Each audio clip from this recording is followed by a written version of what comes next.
ఎంత చేతకాని వాడు కానివ్వండి, ఎంత చేతనైన వాడు కానివ్వండి, ఎవరైనా సరే ఈశ్వరుణ్ణి పొందడానికి అర్హులే.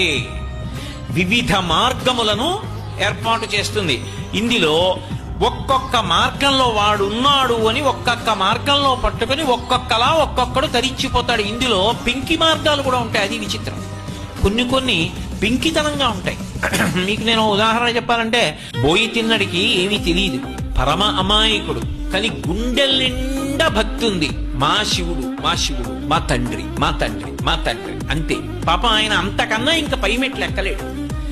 జ్ఞానమునందు నిలబడడం ఆయనకి చేత కాదు. కానీ ఆయనకి లింగం కాదు, అది శివుడు. ఆ శివుడు తండ్రి. ఆ తండ్రి తినకపోతే తను తిండం, అది ఆయన భక్తి.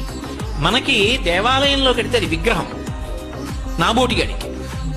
తిన్నడికి అది విగ్రహం కాదు, తండ్రి శివుడు కూర్చున్నాడు. అందుకే గుళ్ళోకి వెళ్ళి చూశాడు.